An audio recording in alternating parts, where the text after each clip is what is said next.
toma muito cuidado com o que sai da sua boca. A gente escuta muito falar que o pensamento cria realidade, que o sentimento cria realidade. Por quê? Porque o que a gente pensa gera um sentimento, aquele sentimento gera uma ação e essa ação gera um resultado. E eu queria falar pra você o que aconteceu ontem com o meu filho de 13 anos, que foi um escrachar de realidade que eu queria e precisava compartilhar com você. Meu menino tem 13 anos e ontem ele foi fazer um exame de sangue. E aí quando chegou lá, ele deu conta, não sei de onde ele tirou, que ele ia pra aula logo em seguida. Falei que ele ia pra tomar um café na padaria, que é uma coisa que ele adora, e de lá ele ia só perder o primeiro horário e ele ia pra escola. Então ali ele já começou a ficar muito revoltado. Eu tava no caixa lá na atendente, passando os documentos dele, e ele, deixa eu voltar, ele já tava nervoso, eu mandava ele tomar água, ele não tomava, ele tem muita dificuldade pra achar veia, igual o pai dele, é muito difícil de achar veia.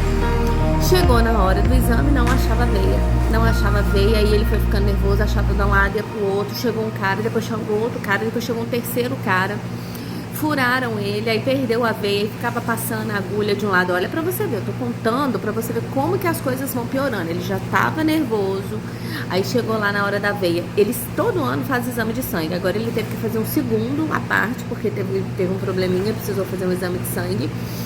Então ele teve que fazer de novo. Sempre foi difícil de achar veia, mas achava. Ontem, não achava. E o cara furava ele, o cara falou, olha, antes de ir pra mão, vou tentar de novo, porque a mão é muito dolorida, né?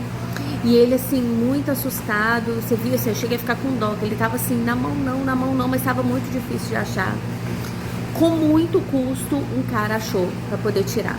Aí ele tava todo roxo e tal. Aí foi pra escola, meu marido tava junto, mas foi chorando. Ele chorava e falava assim comigo. Escuta, ele chorando, ele falou comigo assim, tomara que eu caia, tomara que eu machuque, tomara que alguém me mate, tomara que alguém me espanque, mas chorando.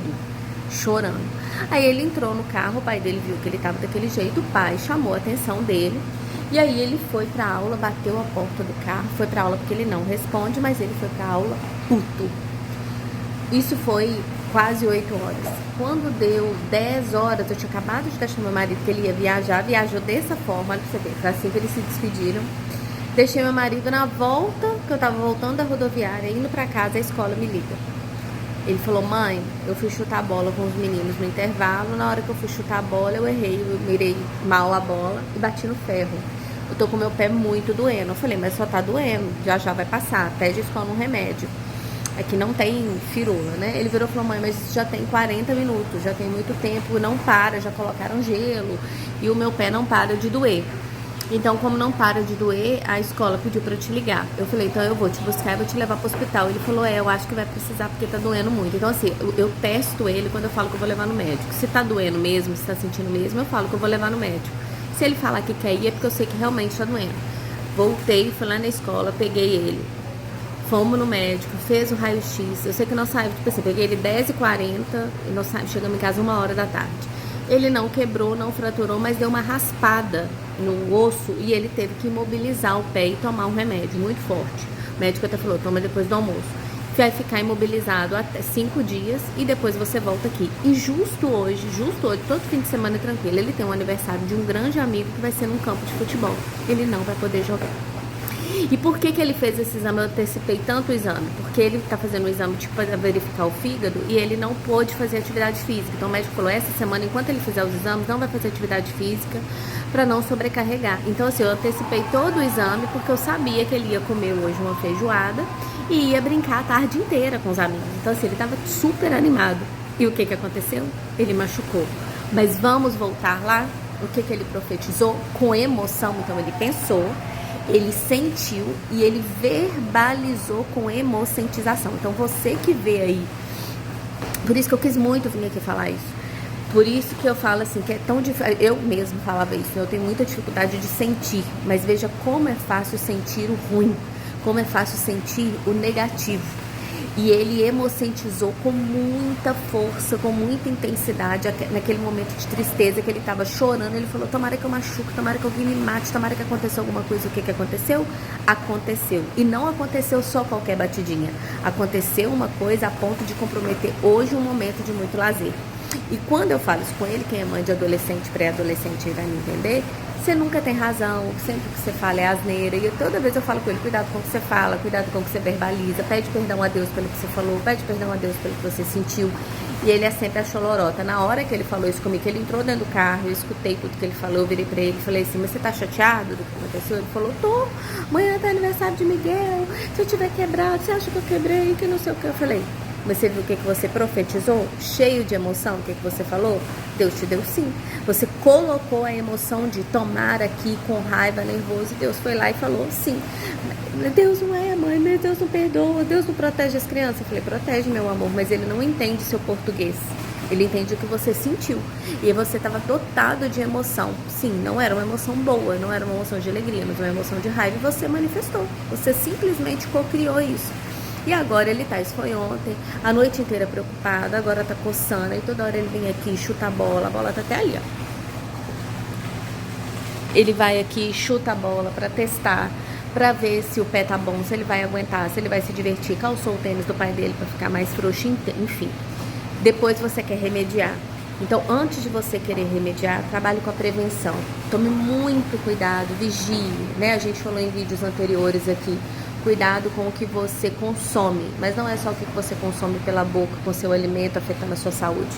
É o que você consome com o que você vê, é o que você consome com o que você escuta, é o que você consome e vira esponja. Hoje a gente tem que ser muito mais filtro do que esponja, mas pra gente ser mais filtro do que esponja, a gente tem que estar em estado de atenção, em estado de presença. Gente, não é o vídeo certo, né, de estar aqui, que é um vídeo balançando pra lá e pra cá, mas é a hora que eu consegui, porque ontem foi uma loucura, pra vocês terem uma noção. Ontem eu deitei 5h30 da tarde, acordei 6:45 com o meu telefone tocando pra dar parabéns pra minha cunhada, dormi de novo, fui acordar só hoje. Mas eu queria muito trazer isso aqui pra vocês. Aí hoje, correr, fazer sobremesa pro aniversário, enfim, temos uma célula, uma feijoada. Mas toma muito cuidado, porque corrigir é muito mais difícil do que prevenir. Fique atenta, cuidado com o que você sente, esteja em estado de alerta, fale com você a todo momento. Eu tenho o hábito de falar alto comigo, porque às vezes eu tô consciente, mas é gostoso ficar ali. Né? O nosso cérebro gosta daquele padrão negativo. Ele já está acostumado com aquele padrão de pensar negativo e de sentir negativo. Só que na hora que as coisas acontecem, a gente atribui a todo mundo, menos a nós mesmos. Então é hora de ter autorresponsabilidade, converter na hora o pensamento. Veio um pensamento negativo, sentiu algo negativo, cancela. Sinto muito, me perdoe, sou grata, eu te amo, a pessoa, a situação, porque você elimina, perdoa, tira aquilo de você a todo momento. Enquanto aquilo estiver te incomodando, repita, porque a gente começa a construir um novo padrão, primeiro de vigilância, depois de escuta atenta e depois de começar a ter o hábito de ter pensamentos e sensações negativas. Falei, poxa, meu filho, hoje é sexta-feira, você já faltou tantos dias de aula porque a gente viajou. Já você vai embora. Mas ele ficou preso aquilo ali. Em vez dele pensar, é sexta-feira mesmo, o fim de semana vai ser incrível, vou passear o fim de semana inteiro, vou brincar, vou divertir. Ele ficou ali. Ele não cuidou de substituir. Foi ótimo, tô chateada com isso não, foi muito bom. Porque se a gente não aprende pelo amor, a gente aprende pela dor. E foi o caso dele, precisar passar pela dor. Mas eu tenho certeza que a partir de hoje ele vai estar mais vigilante em relação a isso e que o relato dele sirva para você. Seja mais vigilante. Comece a profetizar, pensar e sentir coisas boas, para você ter que celebrar as consequências boas e não murmurar, reclamar e se lamentar das consequências ruins do que você pensou, do que você sentiu, e automaticamente você co-criou. Deus quer o melhor para você, e se o pior está acontecendo, a única responsável é você. Vamos fazer esse movimento juntos? Um bom fim de semana, que você tenha um fim de semana incrível, abençoado, iluminado.